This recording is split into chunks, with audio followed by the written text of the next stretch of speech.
My name is Michael Pashut and I'm the proud owner of Change Cars and the host of the TV show All Things Motoring. I'm even prouder to work with Alan Rosenmeyer of Motor Matters, your #1 review specialist for all things new. If you are looking for a new or used car, if you're looking for advice, visit changecars.co.za and I promise you, you will get the best advice from the best dealers in South Africa. Okay, are you ready? You turned on this time. You're back. No, I'm not turned on. You sitting next to me. How could I be turned on? Take 3. I've got my mini shirt on, my Aston Martin shirt. I'm good to go. Right. Good to go where? Matters Motoring. You good to go where? Look at my hat. My hat blends into the background. Yes, except you've stomped all over it again. Yeah, no, I don't know. Someone's. Yeah. Maybe the dog had a chew on it or something. William, we're going to talk Volvo C40 Recharge. Not XC40. Not XC40. So, my first surprise with the car. Yes. I saw all the media and you've got the XC40. This was the not SUV coupe-ish version as I read about it. Yes, so the XC40 is kind of like the off-road thing, right? Correct, yeah. But this is a C40, This right? is a C40. But it's also all-wheel drive. I kind of had the... you remember the C30? I think that thing's going to go off-road. Do you remember the C30? Yeah. Which was the little the small thing, the coupe. I kind of in my head had an impression this would be somewhere like that. No, but it's big. And it turned out much bigger. No complaints, nice. We all want more space, nice bigger cars, etc. Now, let's just cover quickly. First of all, it's fully electric. Fully electric. Fully electric. Twin engine. That's why it drives one motor for each axle. Correct, yeah. Continuous four-wheel drive. Now, if you go XC40 Recharge, the electric, you've got the options of the single or the twin engine. This one's the only twin. In South Africa right now, we're only getting the twin. Yeah. Okay, so it's something ridiculous like 330, is it 300 or 330 kilowatts? I don't know, but I will tell you, it's a lot. It's plenty. Okay? It is a lot. The acceleration is stupid fast. It's fabulous. It's stupid fast. Fabulous. Yeah, I mean really. Yeah, and again, this is that whole thing, and I had a discussion with somebody the other day about this as well. These sports SUVs, that they're these blobs on wheels that have no right to have decent aerodynamics or decent road holding because they're big, they're high, they're wide, they're everything. So they don't have decent road dynamics and they don't have decent road holding. No, some of them do. Well, some of them have way more than they have any right to even have. Yeah. You know where I'm coming from. Yeah. And then they've got this absurd acceleration. Yes. But geez, they're fun. No, this C40 will blow every single one of them away. Yeah. But it will leave them standing like they were going backwards. Now, it's got that. It's got the performance. It looks really smart. I must tell you, I think it looks good. It is 1.3 million rand. I was coming to that. Yeah, I know. Yeah. I just beat you to the punch. Yeah. 1.285 or something like that. 330 k's worth of range, give or take. Look, this is the thing. Is it arrived on my driveway saying 80% with 300. Yeah. I know the WPLT, or what's the official thing, is over 400 on it. Oh, really? Yeah, but I don't know. I don't get those things. Range anxiety is going to set in at just over 300 k's on that car.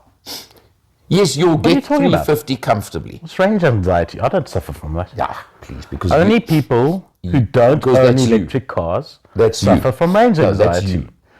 The point being, the point being, if you buy one of those, right, and you got the money, you buy one. It's a superb buy in its category. There is no doubt. You've got a wall box at home. Yes. Okay, so you're fine. That's the point. Us journos who will never afford one of those in the first place. Speak for yourself, pal.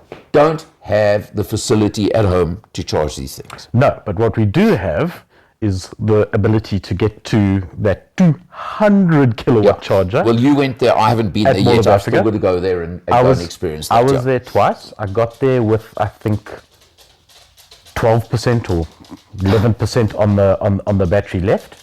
And I left there at 90% exactly 42 minutes later. That's quick. No, that's quick. That's quick. But now I think That's livable. Even if I didn't have a charger at home. That is livable, but I think that's probably the only 200 kilowatt charger in Joburg. True. But the 75, okay, so let's chat about these chargers a little bit so everyone understands how they actually work. Right. So when you're charging your battery, when it's flat, the charger's able to charge at a faster rate because it's not pushing against any battery resistance. So what happened is when I started that thing, it clocked at 126 kilowatts, which is stupid fast. Now, it's only a 74 kilowatt hour battery, right? So in theory, at 126 kilowatts, it would take 20 minutes or whatever it is to charge the thing fully, right? But as the battery gets full, it starts pushing back against the flow of electrons into it. Besides the flow, from what I've read, is it's a safety thing to stop you overcharging or blowing up your battery.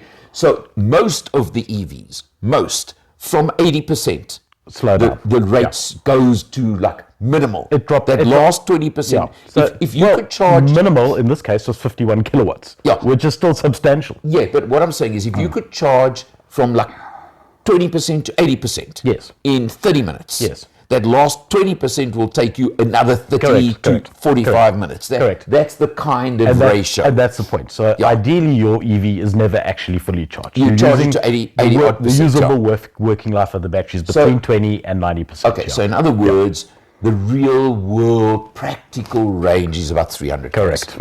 That's where you can work on. And that's absolutely livable. It's perfect for, as I said, if you've got the access to good charging without having to go somewhere, having the issues. But you know what? That detracts, and I'm detracting from what is a magnificent, superb vehicle. It's fantastic in every respect, and I would buy one tomorrow. And the other side of it, if I had 1.3 million rand in my pocket, there is nothing that I would rather have. I don't think. Look, 9/11. Oh God, now we're talking. Look, that's the one side of it. But you know, sort of the other side of it is. I'm hard pressed to think something that I would have rather than that. I wonder if Volvo South Africa are making the same offer on the C40 as the XC40 Recharge. I hope so. Of the use of a petrol engine version for a 2-week holiday once a year for the first X number of years, because there's your only thing. If that is your only car. If it came down to it, I'd hire a car for the 2 weeks. Well, I'm just saying, if that's your only car, what do you do? You've got to make a plan. That's the thing. But plans can be made. Exactly. But let's just talk, besides that, the interior is superb. It's a lot of recycled materials in there. There's that kind of strange fabric stuff on the door panels and things like that. And the tech in the car is not, Volvo have got better tech. I must be honest. I was a bit disappointed on the tech in this because it just didn't really work what for I me. struggled with a little bit on the car is Volvo have now gone on to, they've got Google on the cars. And I mean, I've finally got my head around Android Auto, okay? And that took me a while, and I'll admit it to you. But I'm using Android Auto like all the time these days. Loving it, okay? Oh, really? Now there's this Google story I've got to try and work out. I'm past Android, so I'm so over it. It's just like, anyway. Yeah, but you're the tech guy, I'm not. That's the point, It's nice, but I use tech to connect my tunes, and I'm happy. The rest of it, I don't need. But, anyway. So the interior is high-tech, new world, new age. What word do you want to use for it? I think I'm covering what I mean by it. They've made the mistake that the Chinese have made, and they've integrated the electronics for your air conditioning, for example. So you have to touch the screen to access your aircon. Yes, you only need to do it once, but you still need to do it. I know. It's just those little things. But I mean, Volvo were pretty much the first with the tablet screen. Okay, let's give them their due there. I need coffee. Okay, so I think they were in mass market anyway, the first in South Africa. They're setting the trend. They've done it, they've set the trend, they've updated it now by going to the Google, but maybe a couple of guys have surpassed it a little bit. Who knows? But it's not the point. You know what? It's a great place to spend time. It's a fabulous car. I could not wait to get into it to drive it because it's just... And you drove it. It's stunning. It really is stunning. 1.3 million. Okay, I do want to talk about the handling just briefly on the car because it is one of those things that you can that's sort of your kind of boot it around things. Okay. I need to get that car for a week, and I need to put it on Swartkops because I am You have to get permission for absolutely that. sure. You Yeah, have to no, get no, permission for no. that, yeah. I'll ask. Absolutely sure that thing is going to light fires under asses that just previously weren't lit because it feels sporty. Yeah. It feels planted. It feels like it can be absolutely chuckable. And that for an EV for me is quite different because it doesn't feel as heavy as it actually is. Well, so they've done, what's interesting there, let me tell you, clever suspension. The XC40 electrics now, and I'm comparing to a large extent, and I think I'm justified in a way. I've driven both the single and the dual. Yeah. And okay, the acceleration on the dual is crazy, whatever. But I found that the single motor one felt nicer to drive, as in it didn't have all the extra weight and the start. The dual one felt weighted down. I'm talking about just in urban cruising, robot to robot. I get that. But the single one. The dual has the ability to switch the power to where the wheels need it the most, and they've done some very clever tuning there. Agreed, but I'm just saying that in an urban situation, the single felt lighter to drive. Can I call it that? I could not ever drive the single having driven the dual. I could not go back. I would find the money. I would sell a leg. I think what you need to do is I would drive. But listen to what I'm saying. I'm not talking about trying to take it on a track or something like that. No, just day-to-day living. Yeah. You need to drive the two back to back. You'll get my message and my point. Okay. I still buy the dual. But power. And do you know what is so nice about these EVs? Is that when you are booting it and you are accelerating from 0 to 60 in about 2 seconds flat, it doesn't really seem to affect the range as much as one would anticipate. No, so you don't drop from 300 k's down to like 100 k's because you're driving because you want to, because the thing is so comparison on a petrol thing, you would engine, you boot it a few times and suddenly your consumption goes from 10 liters per 100 to 15. And when you drive into 23, it drops down. Well, at the moment, let's not talk about what I'm driving at the moment because the fuel consumption on that is just like, oh my. Let's go somewhere else. Volvo. No, what a winner. Absolute winner, no doubt about it. And can I finish on just one little thing?